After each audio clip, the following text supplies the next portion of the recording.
বলতে পারবেন? আপনারা হয়তো বলবেন এই শাবানা, কেউ বলবে রোজিনা, তাই না? হ্যাঁ, জীবিতদের মধ্যে যে যাই কথা বলেন না কেন, আমি কিন্তু আমার কাছে সুন্দর মনে হয় এই যে উপদেশটা ছিল না এবার ডক্টর ইউনূসের সাথে সৈয়দা অ্যাডভোকেট রিজওয়ানা হাসান, সে এখন মুক্তিযুদ্ধগিরি দেখায়। তার বাবা কিন্তু রাজাকার ছিল, রাজাকার হিসেবে তার বাবা 9 মাস জেল খাটছে। আমিও নিজেকে রাজাকার বলি, ভালো লাগে, কারণ যত রাজাকার দেখি সব রাজাকার দেখি অপরাধ করে নাই।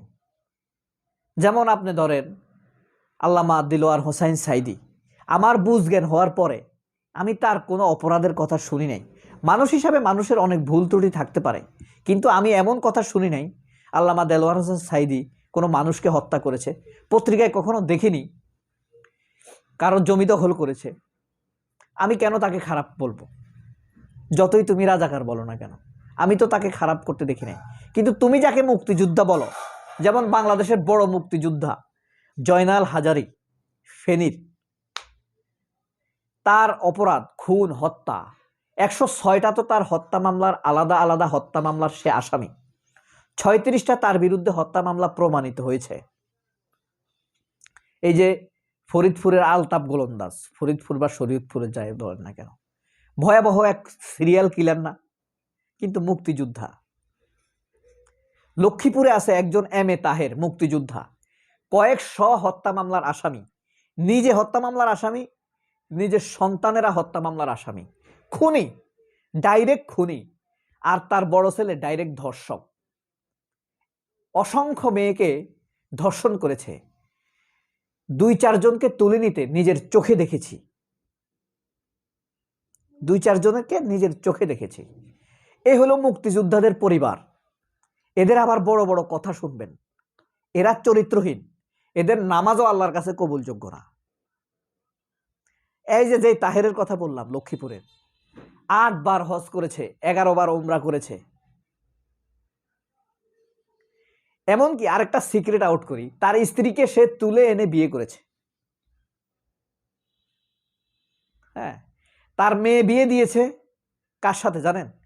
শিবিরের এক ছেলে, আমাদের স্যার শাহানাজ স্যারের ছেলেকে তুলে এনে, ব্যাংক থেকে তুলে আনছে, তুলে এনে বিয়ে দিছে। কেন? শিবিরের ছেলেরা ভালো, কিন্তু মারার বেলা শিবিরের ছেলেদেরকে সবার আগে মারে। এই হলো তাদের চরিত্র। যাই হোক, যা বলতেছিলাম, যে সুন্দরী উপস্থাপিকার কথা বলছিলাম, অ্যাডভোকেট রেজওয়ানা, সৈয়দা রেজওয়ানা, খুবই সুন্দর। কিন্তু এই অসভ্য, মানুষের চেহারা সুন্দর হলে যে মানুষ ভালো হবে এমন না, একটা সিক্রেট আউট করেছে। সে কিন্তু আমার খুব প্রিয় মানুষ, বিশ্বাস করেন। কিন্তু কেন বলছি?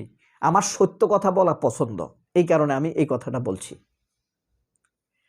সে বলছে এই দেশের ইসলামিক শক্তিগুলোকে আমরা ক্ষমতায় আসতে দেই নাই, মেইন স্ট্রিম হতে দেই নাই।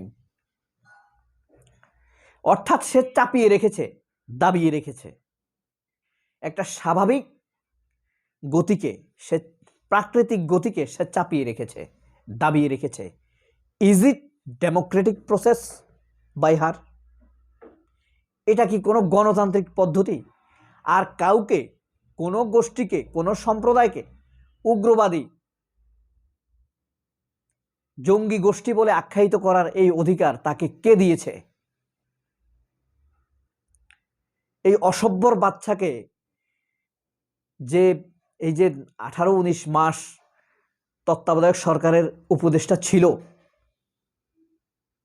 সে বলছে আমরা জামায়াত তো 168 আসন পেত, 168 আসন নিয়ে তাদের ক্ষমতায় আসার সম্ভাবনা ছিল, আমরা তাদেরকে ক্ষমতায় আসতে দেই নাই, তাদের ক্ষমতায় আসার পথ আমরা রুদ্ধ করে দিয়েছি। বুঝতে পারছেন তার স্বৈরতান্ত্রিক ফ্যাসিবাদী মন মানসিকতার, চিন্তা চেতনার অভিপ্রায় ঘটেছিল কিভাবে? এটা তো আমরা কখনো জানতামই না, যদি আরেক অসভ্য সাংবাদিক তাকে পেঁচিয়ে গুছিয়ে এই বক্তব্য বের না করত। তবে বিএনপিকে সাইজ করে দিয়েছে। বিএনপির আজীবন প্রশ্নবিদ্ধ হয়ে গেল। বিএনপি সব সময়ের জন্য সে এখন প্রশ্নের মুখে থাকবে।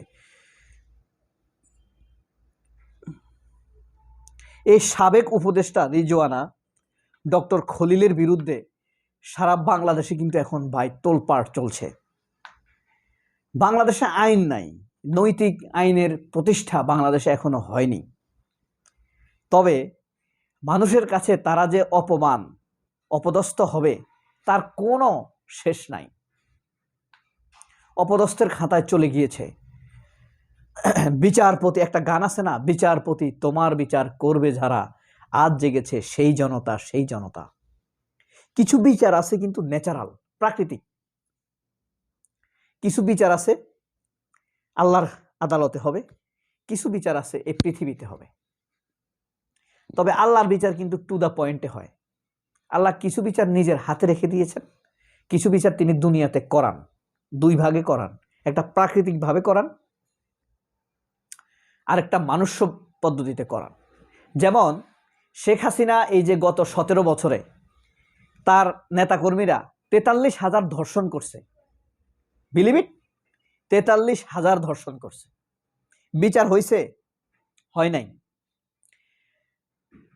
11,000 মানুষকে গুম খুন করছে। এখনো প্রায় 1,000 মানুষের খোঁজ নেই, কবর জানে না কার কবর কোথায়।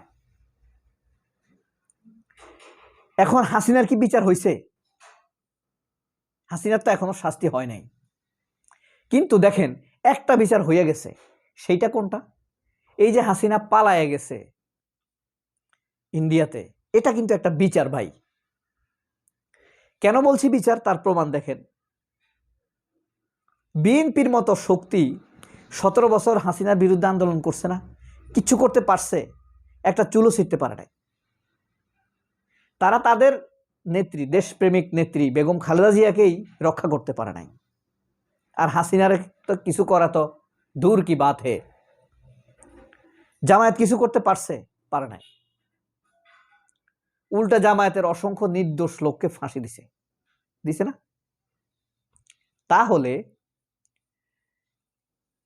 এই যে ছোট ছোট ছেলে মেয়েদের হাতের দৌড়ানি খায় হাসিনা পালাই গেছে, পুলিশ তার বাপদাদার, আর্মি তার আত্মীয় স্বজন দিয়ে সাজানো, শয়তান ওয়াকারের মতো লোক দিয়ে সাজানো, শয়তান আকবরের মতো লোক দিয়ে সাজানো, ইতর কায়ুমদের মতো লোক দিয়ে কে সাজানো, অসভ্য জিয়াউলদের মতো লোক দিয়ে সাজানো। সেই আর্মি তার, আনসার তার, ছাত্রলীগের যুবলীগের মতো দুইটি সন্ত্রাসী বাহিনী তার হাতে। এরা কেউ হাসিনাকে রক্ষা করতে পারলো না। এই 22, 23, 24 বছরের নাহিদ, আসিফ, হাসনাবদের দৌড়ানিতে সেই ইন্ডিয়া পালাই গেল। এটা কি আল্লাহর লীলা খেলা আপনার কাছে মনে হয় না? নিশ্চিতভাবে আল্লাহর লীলা খেলা। ওই যে শেখ রেহানা আপনার ইয়েকে ফোন করছিল, দরবেশকে, সালমান এফ রহমানকে, যে চারিদিকে শুধু ধানের টুপি লোকেলা ভরপুর রাস্তা, তার তাড়াতাড়ি পালান, নিরাপদে সরে যান। মানে সে চোখের সামনে দেখছে দাঁড়ি টুপিওয়ালা মানুষ। আমার মনে হয় তার সামনে আল্লাহ ফেরেশতা দিয়ে ভরপুর করে ভয় পাওয়াই দিছে তাকে। হইতে পারে না? এমন পারে, ইটস পসিবল। আল্লাহর দ্বারা সবই সম্ভব। এই যে প্রাকৃতিক এটা পাইল সে, এটা কি ছেড়ে যাবে? যাবে না। আল্লাহ কিন্তু বিচার করবেই করবে। রেজওয়ানার বিচার কিন্তু শুরু। এখন আমাদের দেখার বিষয় খলিলের বিচার কখন শুরু হবে, এবং এটাও কিন্তু বেশি দূরে নয়। তারেক জিয়ার বিচারের দ্বিতীয় ধাপ এই জাতির হাতে উঠে আসতে পারে। আল্লাহ হাফেজ, আসসালামু আলাইকুম।